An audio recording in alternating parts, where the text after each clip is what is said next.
welcome to another exciting episode of Game Week 39. My name is Katichiroshan Matiza, your host, and as usual, I'm with my co-host Mario. We are on video, my boy. We are here, boy. We're on video. We are here. Yeah, man. What's happening, Game Week 39? World, we are back with another one. A different one. We're on a different level. We're on It's a different one, skis. Officially on YouTube. So, yeah, welcome to everybody. And as you know, this is the show where we give you all the analysis that you need going into Game Week 39, or rather going into Game Week 3. So we're going to be, going through everything that happened in Game Week 2. It was quite an interesting game week. I mean, I have to say it was very, very interesting. I think we had a hat-trick of hat-tricks, 3 hat-tricks, I would say, of goals and of assists.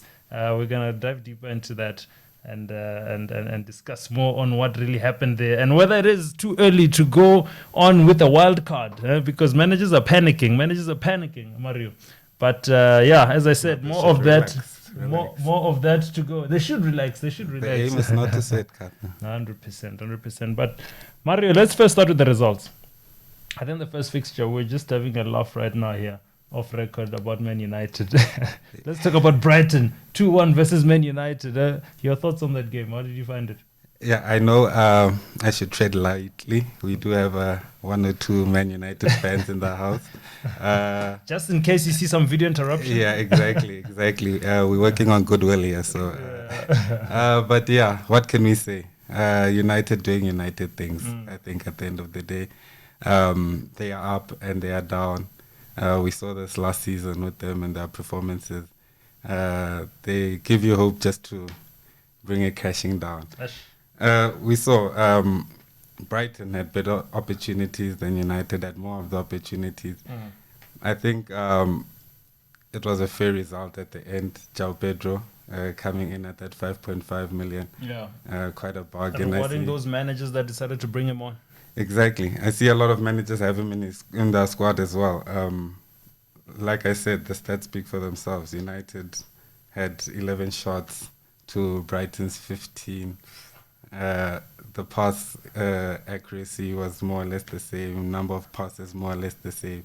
So I mean, for a team that has aspirations of finishing in the top 4, spending the money that they spend, I mean, compared to Brighton, and to be getting such results, and the hopes that the fans have, they still have quite high hopes. So we expected a better result. It was closer than what United fans would have liked, and hence the result went Brighton's way. No, unlucky to all those managers that decided to bring in Mazraoui. He was one of the most signed players, and I think I was also looking at him, but I also just wanted more data. You'll remember that we said we need more data. He did assist, he did reward those managers, but in terms of just those Man United defensive assets, I think. A lot of managers are now starting to say, okay, fine, let's see exactly what United is capable of going into this season. But let's move on. Manchester City goes on to win 4-1 against Ipswich. And Haaland does exactly what you were fearing. The numbers spoke to you, Murray. They spoke to you. They told you that this guy is dangerous. He's gonna score big. And he did. Like I said last week, my friend. I don't know what gods I'm praying to, leaving Haaland out of my squad. Like I said, I expected nothing less. 3 goals, 2 in the first 20 minutes, was it? Yeah. Off to a burn. I was just hoping that it didn't get to 5. That was me. And when I saw it get to over 80, and he still was on the 2, I was thanking my lucky stars, but unfortunately he just had to cap it off with that hat-trick. Foden didn't start though, so again disappointing for managers that have him. Yeah, quite disappointing for me. It's starting to become a worry, I think. But I think it also worked in your favor in a way because your bench had scored some good points. Yeah, no. Faiz came on from Leicester there. He scored the goal in the valiant defeat. Yep. But I think if not for that, I would have been hung out to dry. What were the chances? You were bleeding. Exactly. Like I said in one of the groups I'm in, how I survived this week without Haaland, only Palmer knows. Yeah. So, yeah. Only Palmer knows. Only Palmer knows, my bad. Yeah, no, hundreds. And then Tottenham versus Everton. They scored 4 goals. Keeping a clean sheet. Pedro Porro again returning back to back, or rather, let me say, the defensive lineup from Spurs maintaining a clean sheet back to back. This time around, Romero is the one that scored.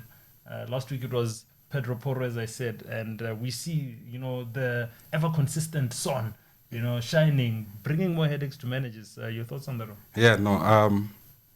Like you said, the defense is really coming through, especially with Mickey van der Ven as well getting an assist. Like you remember last season, he did clock the highest speed. He did. They say if he was in the Olympics, I think they said he might have clocked a 9.8 in the 100 meters, competing with Noah Lyles in them. But other than that, Face of the Olympics. Romero with a goal, clean sheet, Mickey van der Ven as well. Udogi, when did he score? Did he score this game week or the past one? Udogi. I think he also scored, didn't he? No. He didn't go to did he? I think so. Testing. I don't know. I stand to be corrected. I'd have to check that one out. But the defense paying it back, but then obviously Spurs go into some tricky fixtures with Newcastle and I think Arsenal up next.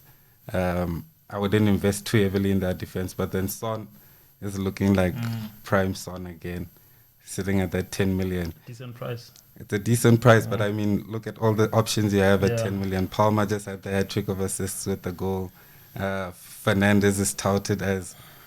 Which Fernandes? Bruno Fernandes. I don't want to give people here too much hope and our listeners, but I mean, expected goals of like 13 points. I mean, expected points of 13.7 over the past 2 game weeks.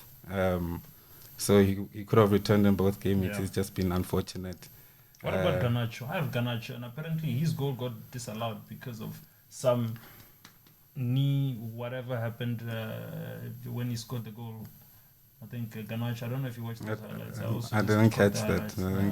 So Garnacho came on, he scored. He should have had a brace in the first game week. This game week, his goal got disallowed.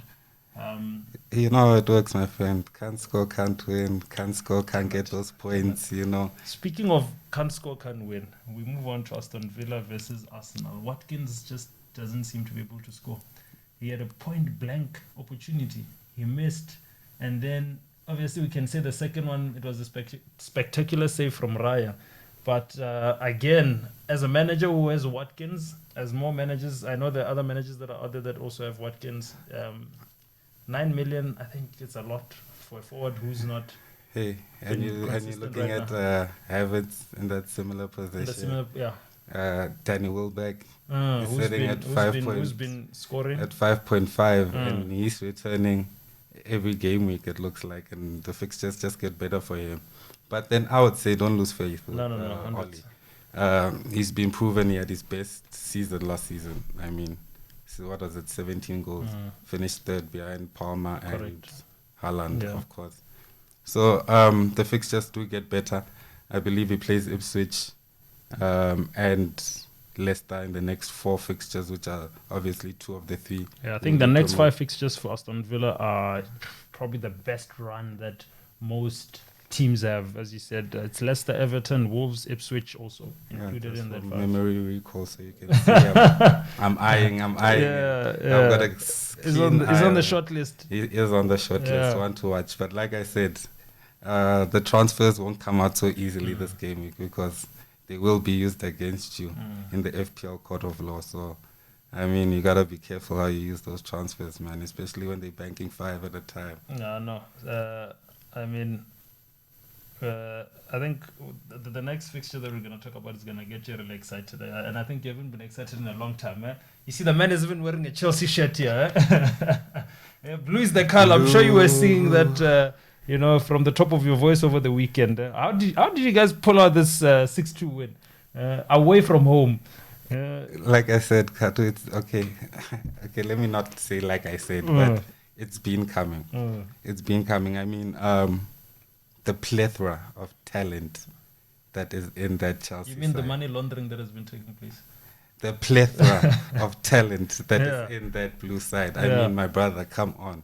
We've got João Felix, Pedro Neto, Palma, Nkunku, Nonzinho, a.k.a. Ronaldinho Madiweke. I mean, Jackson is coming in with a goal and assist, and we don't even notice him. I mean, still don't rate him. You still don't rate him. I mean, the he must be consistent. He must be a bit more consistent. The pressure he puts onto the back line. I mean, if you look at his goal and assist contribution last season, it did go into the 20 plus mark, which not a lot of forwards had. Ollie Watkins, not even. I mean, a lot of highly touted FPL assets like Muniz right now didn't have such score counts. Isak, people you look at and you say, wow, that guy's talented. Didn't have Jackson's numbers, but yet because he's playing in a Chelsea side that finished sixth. I know you guys are used to us winning titles and winning Champions Leagues and having players like Drogba and Lampard, but I mean, it takes time, and I mean, let Bohill cook. From a defensive point of view, do you still think it's good to be investing in the likes of Sanchez on the posts there? We know that he is probably an option. Was likely an option because of the price range that he comes in, right? And given the financial constraints, do you think it's still a good idea to? Yeah, no, I think sitting at 4.5 with the fixtures Chelsea have coming up, Enzo Maresca has said that he does fancy Sanchez as the number one until. What about the other guy, man? The other guy was playing very well towards the end of the season. What's his name? Petrovic. Yeah. Hey, let me not. If I tell you what's happening with Petrovic, you're just gonna. He's with Sterling and them on the chopping board. On the chopping block, and he just got here last season. But then I mean, Chelsea does have a squad of like 42 players or something like that. So I mean, we've got to sell them. Sterling, Chilwell, Chalobah. I know. Find a way to get rid of those. Petrovic, Kepa, Lukaku.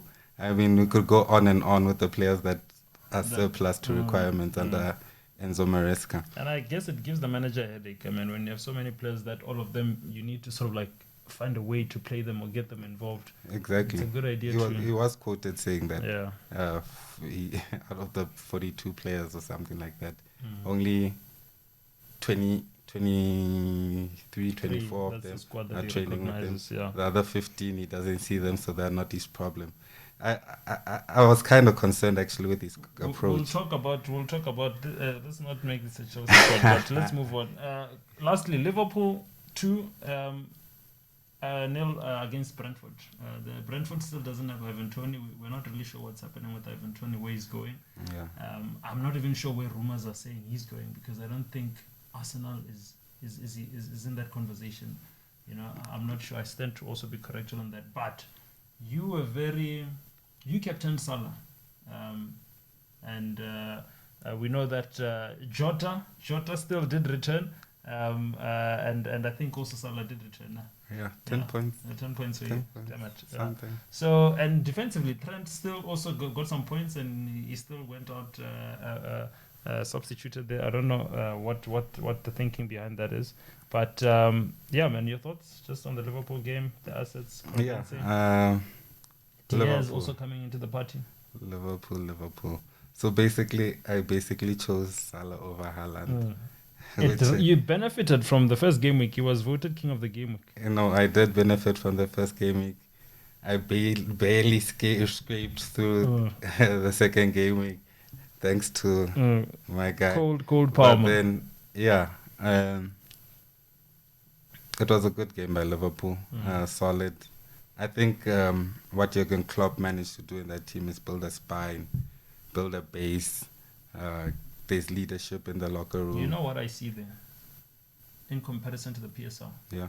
Sundowns. What Jingles did when he left Sundowns, everyone. I would hardly call Liverpool the Sundowns of the Premier but League. Yes, obviously we know that Manchester City is. But what I'm trying to say is that the foundation, we know that that was laid by Jingles. Everyone else who came after that was literally just. Yeah, no, I mean you're walking into. And we're seeing in terms of how we are dealing with the market, also not really bringing anything that's gonna destabilize that. Yeah, no.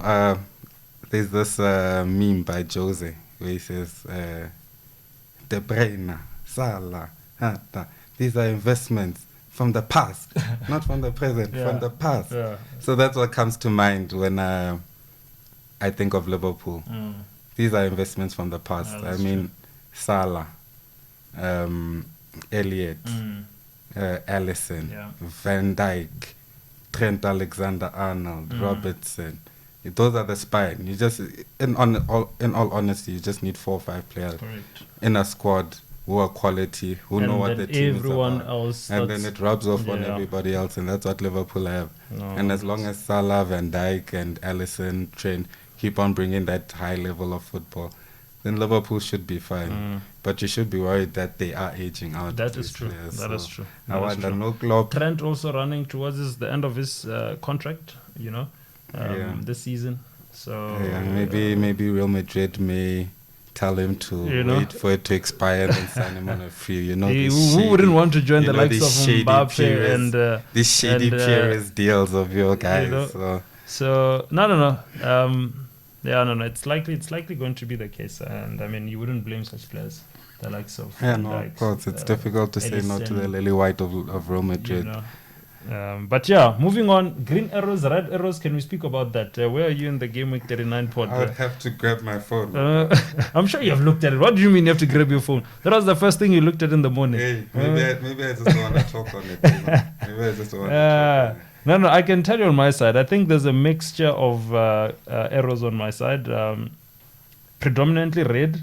Yeah. 3 reds, 2 greys, and 1 green arrow. That's how it is on my side. So I did drop from the I think the ranking that I was on. Yeah, and my overall ranking did drop. I don't know, how is it looking on your side? Well, I would say generally game week overall green, obviously. Oh, okay. But I was tired for the. There's only one way when you're at the bottom. Oh wow. I mean, my guy. Don't forget, I came from the bottom to finish above you. So. Yeah, no, true. Facts. Okay. But then mini leagues. Besides game week 39, I'm sitting 40. I've never seen this. I've never seen myself. It's early days. I didn't even know there were 40 people in our league, let true. alone more than that. This mini league keeps growing, as we always say here. This mini league keeps growing. So I'm worried. I mean, 40. And we invite all Not the looking managers. too good, my brother. We continue to invite managers who think that they're the best in the country, because that is the best mini league in the country. Come show us. Hundreds. But in our own personal battle, Mario, I managed to score 71 points, having captained Haaland, who scored me a total of 34 points, given that I made him captain. And then you got 69 points, having captained Salah, who got your total of 20 points. So round 2, I'm taking this one. Hopefully I can be able to maintain it all the way. But that's how things are. And then we look at the standout players. We look at Madueke. No, please address my man with respect. Nonzinho.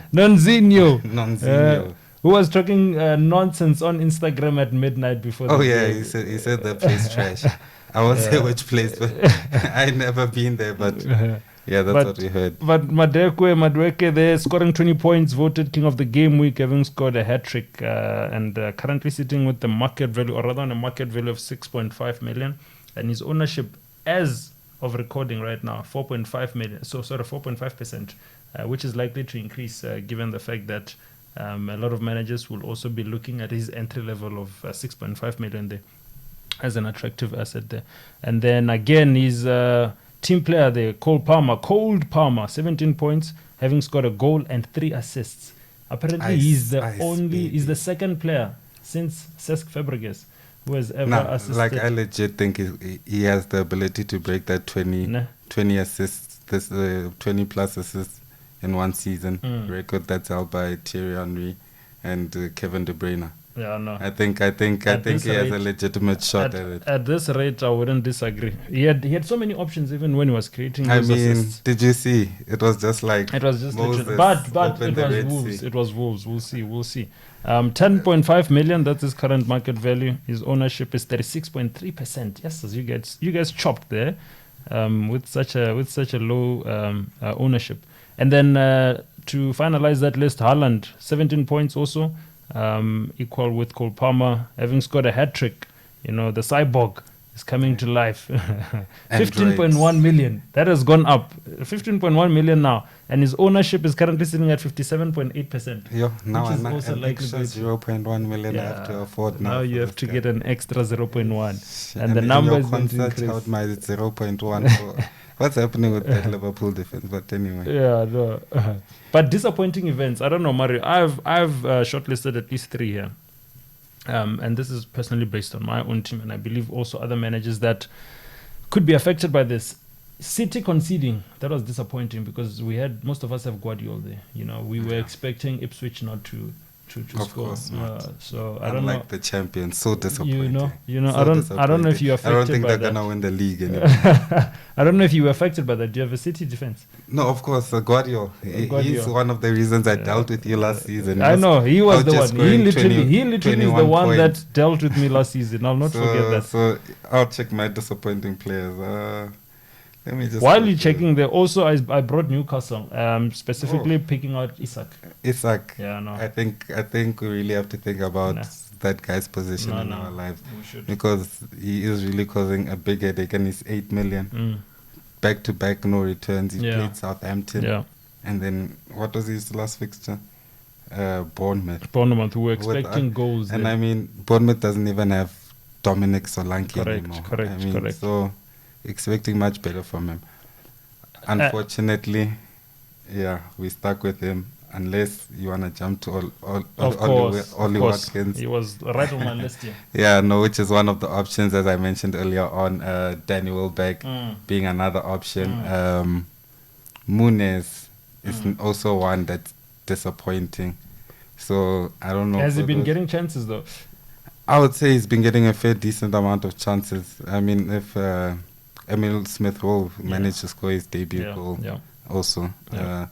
Fulham kept a clean sheet. Robinson, another return for him, sitting at 4.5 million there in that Fulham defense. So, I mean, nice things happening at Fulham, but not where I expected earlier on. And lastly, United, the defense also. I'm picking the defense.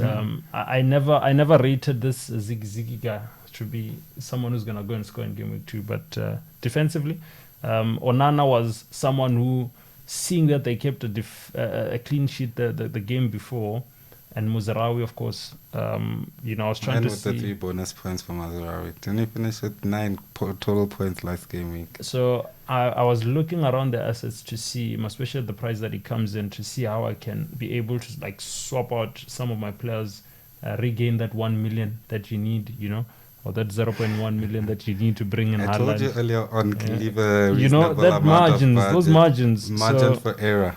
So disappointing there, I would say, for those that probably went for an Onana instead of a Muzarawi or any other asset from United.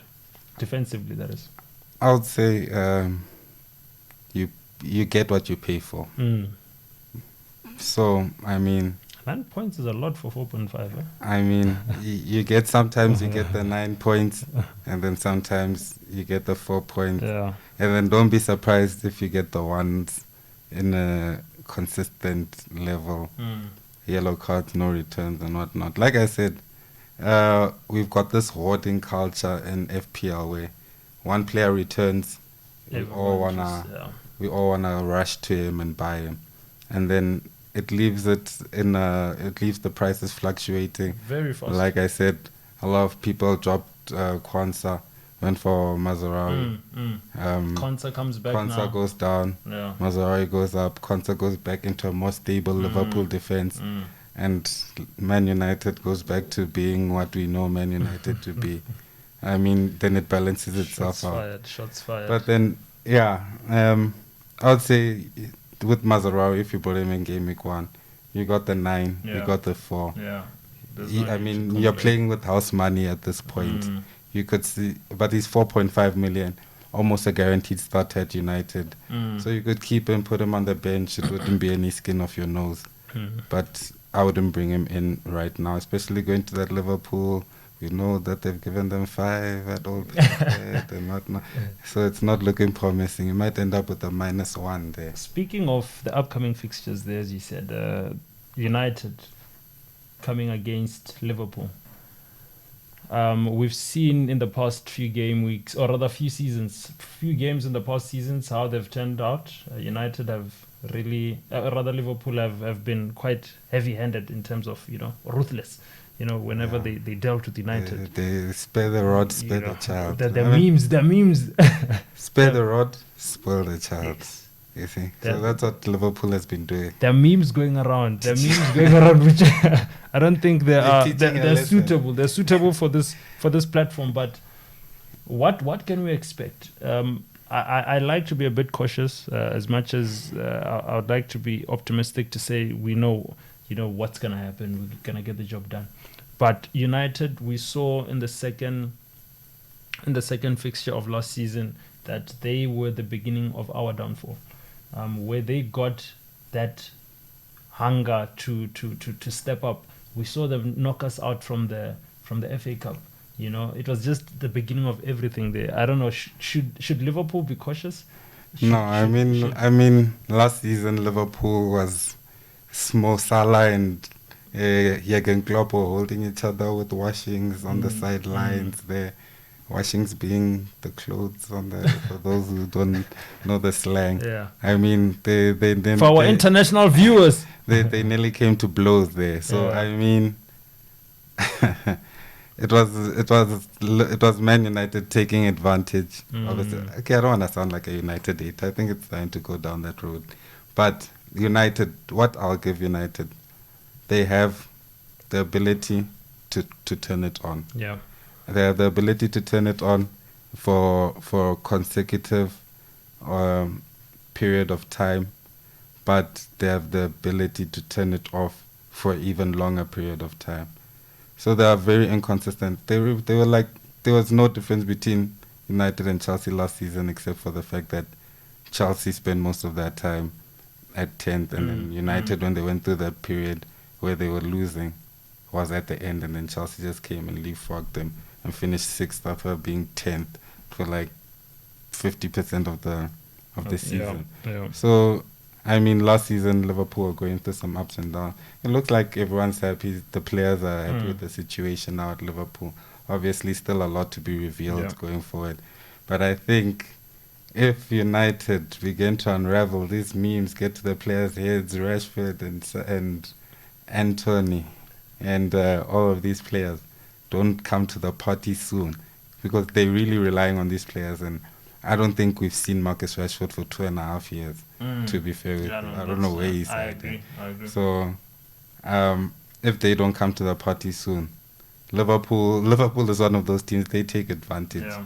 They don't need to be at the top level, but if it opens up, do you think Darwin Núñez doesn't want to score some goals? He's going to butcher them. Do you think Diaz and Jota and Salah don't want to score some goals? And those guys, if they find you sleeping, I'm telling you, it's gonna be a fiesta. It is the fixture of the game week, going into game week 3. Captain choices, maybe Salah, Jota. I wouldn't go that far, my brother. Right now, my armband. It's on Chelsea. It's on this man. Yeah, it's going to be tough to get it off. I've seen enough. Yeah, all right. I've seen enough. Give him PFA player of the year. I've seen enough. I'm telling you, nah, the way... we're gonna get to Chelsea FC. And then Arsenal versus Brighton. Arsenal versus Brighton. Yeah. I think Brighton have been playing quite well, actually, to be fair. That's 2 in 2, no? 2 and 2. 6 points. Brighton might go on and win the league. 31-year-old manager. Who knows? But then, yeah. Mitoma is still in the picture. Mitoma. There's this... Mininta. Minte. On the right. Dangerous player, that one. This fire. Look at Welbeck now. Welbeck. He's a premium player. He's looking like Robin van Persie of old. And then we've got Pedro. Don't forget João Pedro.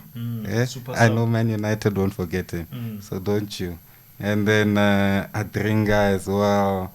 And then I think they've got some talented and players. Defensively, they're also looking quite decent. Yeah. It's just that Arsenal has come back with the second win. You know, out of all these 20 teams in the Premier League, ain't no team that grinds my gears like Arsenal FC. The team that thinks they're the pride of London, but have never won a Champions League. And Nottingham Forest has more Champions Leagues than them. But this is not a slander show, and this is not AFTV. Where do we think this one is gonna go? But Arsenal have been solid. I'll give them their flowers. They've been solid. They've been consistent.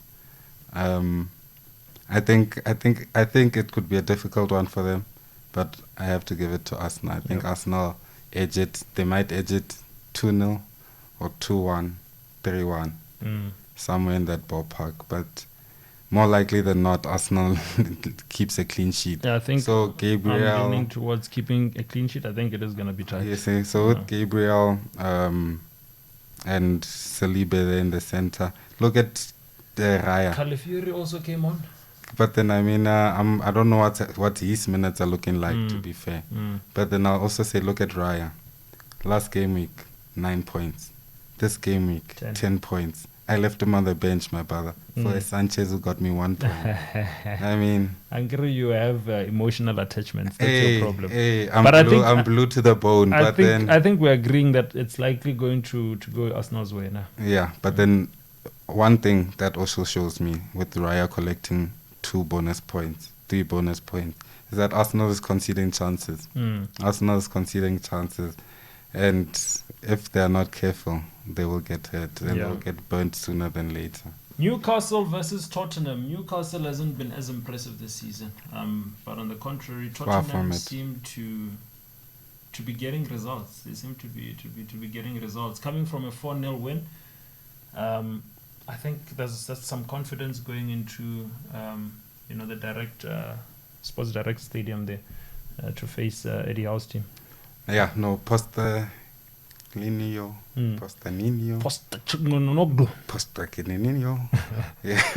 Yeah, no, my GP.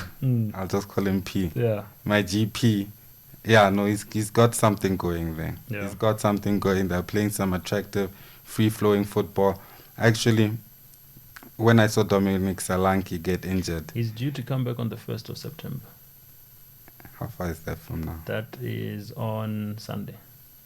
You think they'll rush him back? I don't think so. So probably 3 more game weeks. Yeah, so maybe he might skip this one. So when I saw Dominic Solanke with that injury, when they said he probably won't play, I knew my boy Kuleveski was getting some game time. And that guy should have capitalized. He did have opportunities. He had plenty of opportunities, and that's why I brought him in on that left foot, because they don't have a left-footed player like Kuleveski in that team that he's a fighter, yes, that can come in on that left foot and make it look easy. So I wish he was more forceful. If he was, that Haaland blow wouldn't have hurt as much. But I like what I'm seeing from Spurs. Son worth the 10 million. I probably take Son 10 million. What about those managers that have Madison? Madison worth it. Like he returned as well. He had another assist. I had Madison in my original draft. He returned first game week. He returned the second game week. So I was unfortunate to have Kuleveski in instead, because Madison nailed in, but he's 7.5. Kuleveski 6.5. So I think I wouldn't go for Kuleveski, if I'm being honest, because he might have to go out just now. But the likes of Madison, that is there week in and week out. Yeah, Madison, Johnson, Solanke when he's back, and Son, definitely 100%. And any of those boys you mentioned, Romero, Van der Ven, Porro at the back, and even Odegi, on his day with that. From a Newcastle perspective, Harvey Barnes also returned points this past game week. We know that Isak hasn't really switched on. Gordon, your boy. Yeah, my boy. He's starting to switch on. No, Gordon is. What do we say about that? And some managers got some good returns from Pope. The game week before. I don't know. Where's your where are you sitting with Newcastle? Yeah, I don't fancy Newcastle's. Excuse me. I don't fancy Newcastle's defense at all at the moment. I don't think they could buy a clean sheet after this going forward. They have time to sell those defensive assets. A fair number of games, but I mean, like, if you have a burn, I think you should have cover in the back, unless he's playing like Ipswich. You can't even say against the Leicester, because Jamie Vardy could tear that defense apart. JV. I'm telling you. So, it's off the defense for me. It's a no. So this is likely to go Tottenham's way. You think they'll be able to get a positive result away from home, or possibly a 0-0 scoreline? No, I see Spurs winning this game. You see Spurs winning. I see Spurs. I find it difficult to see. Yeah, and we don't think so. Isak is gonna trouble that defense. He might. They have the ability to. That's the thing. With Anthony Gordon, as soon as you get Anthony Gordon's like Cole Palmer for me. No, he is. As soon as you get that boy into the game, babyface assassin, Cole Palmer, Anthony Gordon. That's my short list of the young, dangerous. Anthony Gordon's not left-footed, but then I'll put him with those boys. So Tottenham to likely get something from this one. Ipswich versus Fulham. We know that so far Ipswich has been, the go-to team in terms of looking for points. Smith Rowe is currently sitting at one of the most transferred in players after obviously his debut goal that he scored. Fair enough. You have Muniz, I believe. I believe you'd be licking your lips there, hoping that he starts firing goals and we start seeing the Muniz that we saw last season. Hey, that was consistent. I'd be remiss if I said I wasn't. Possibly also keep a clean sheet. Fulham, are we pushing it? Yeah. Ipswich scored against against Manchester City, against the champions. So I don't mean I'm not gonna rule them out for a clean sheet. Yeah. But then, Muniz, I hope he returns. Smith Rowe, I don't blame them for bringing him in. Robinson in defense, also a very good pickup for any player at that 4.5. Fulham have very good fixtures going forward. For the next maybe 3 game weeks or so. So I would say Smith Rowe is worth it. Robertson is worth it. I'm not so sure. Muniz, I've got him, so I'm gonna hold because the fixtures are just that Ipswich, West Ham, Newcastle, Nottingham Forest before they face City. So that is good. It speaks for them. All three out of those 4, they have a fixture difficulty rating of 2. So that is great. So yeah.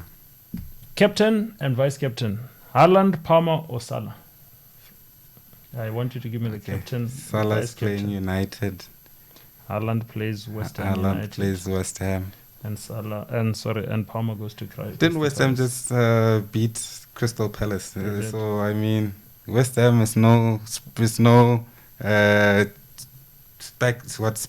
spatchcock chicken. Yeah, West Ham is no spatchcock chicken, my guy. So, You already told us where your armband is. No. So Cole Palmer captain for you, and because I don't have Haaland. So you're gonna buy Salah. I'd be remiss if I said I wouldn't be. If you had Haaland, how would that sway your decision? It would be difficult, but my band would still go to Cole Palmer.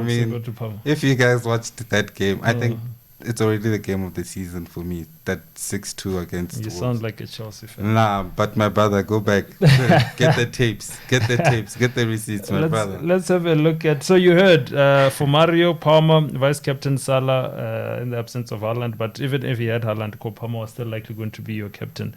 Yes, sir. And I think most managers are going to be also making the tough decisions between those 3. But quickly looking into our mini league and seeing how things played out, we see that the leader now is Raul, the Jokers, and he takes the lead because he was one of the 400,000 managers plus who decided to throw captain. Remember, I was teasing about it, and I said, but then I saw that over 300,000 chips were played. Yeah. So I already figured that most of them are triple captains for Ireland. Yeah, no. So Raul, big shout out to Raul. Congratulations, they're sitting at the pinnacle, at the top. At the summit of the most competitive game week, or rather the most competitive fantasy Premier League in the whole of Africa. You can come here and disagree with me wherever you are and come and prove it here. He sits at 179 points currently, and second to him is Ngozinete.